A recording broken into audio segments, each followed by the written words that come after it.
అప్పులు, పగలు, రోగాలు లేకుండా పూరి గుడిసె జీవితమైన ధన్యమే. మనుషుల గురించి తెలుసుకోవాలంటే డబ్బు లేకుండా బ్రతికి చూడు. అన్ని సంబంధాలు వాటంతటా అవే బయటపడతాయి. నీ పనిలో నిజాయితీతో పాటు సాధించాలనే సంకల్పం ఉంటే పూరి గుడిసెలో ఉన్న బంగారు మేడలు కట్టగలవు. ఇక్కడ ఎవరి జీవితాలకి వాళ్ళే న్యాయం చేసుకోలేరు. అదే పక్కోడి జీవితానికి ప్రతివాడు న్యాయవాదే. నీ కష్టాలకు, బాధలకు గజ్జెలు కట్టి అందరికీ వినిపించు.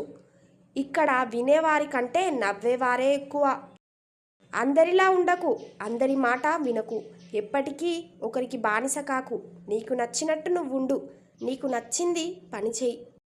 మనం చేసే పనిలో నిజాయితీ, మనం మాట్లాడే మాటలో నిజం ఉన్నంత వరకు ఎదుటివారు ఎంత పెద్ద మనిషి అయినా భయపడాల్సిన అవసరం లేదు. 100 మాటలు మంచిగా మాట్లాడి చివర్లో ఒక్క మాట తప్పు దొర్లినా నీ కష్టమంతా వృధామే, వ్యర్థమే. కాబట్టి నోరు అదుపులో ఉండాలి, మాట పొదుపుగా ఉండాలి. ప్రేమించినట్టు నటించే అమ్మాయి నీ నుండి బహుమతులు కోరుతుంది. నిజంగా ప్రేమించే అమ్మాయి నీకు బహుమతులు ఇస్తుంది. ఇది గుర్తించి అప్రమత్తంగా ఉండు.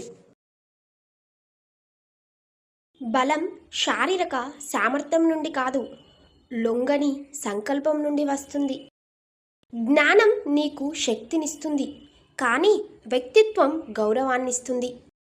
ఓటమి ఒక మానసిక స్థితి మాత్రమే. ఓటమిని వాస్తవంగా ఒప్పుకునేంత వరకు ఎవ్వడూ ఓడిపోడు.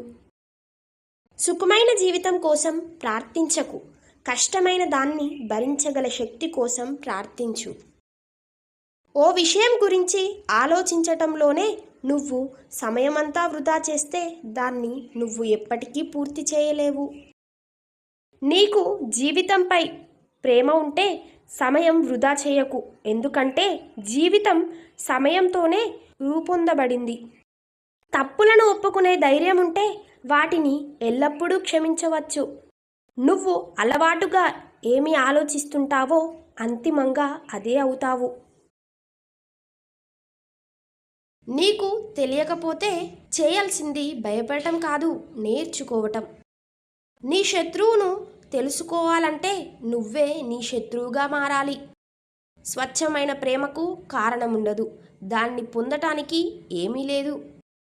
పెళ్లి చేసుకో, మంచి భార్య వస్తే సంతోషంగా ఉంటావు, చెడ్డది వస్తే తత్వవేత్తవి అవుతావు.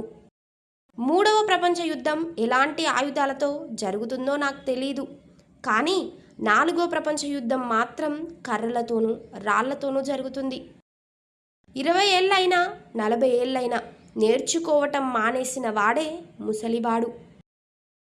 నీతోని పనిచేసే వ్యక్తులను ఇష్టపడటం చాలా ముఖ్యం, లేకుంటే నీ పని చాలా దయనీయంగా ఉంటుంది. పేదవాడిగా పుట్టటం నీ తప్పు కాదు, కానీ నువ్వు పేదవాడిగానే చస్తే అది నీ తప్పే. ప్రజలు ఆకలితో ఉన్నది ఆహారం లేక కాదు, మన గుండెల్లో ప్రేమానురాగాలు లేక. నీ మనుషులని నీ స్వంత కొడుకుల్లా చూసుకో. అప్పుడు వారు నీతో ఎంత లోయలోకైనా వస్తారు. ప్రేమించే వ్యక్తికి దండించే అధికారం కూడా ఉంటుంది. ఆనందంగా ఉండేవారు తమ దగ్గరున్న వాటి గురించి మాత్రమే ఆలోచిస్తారు.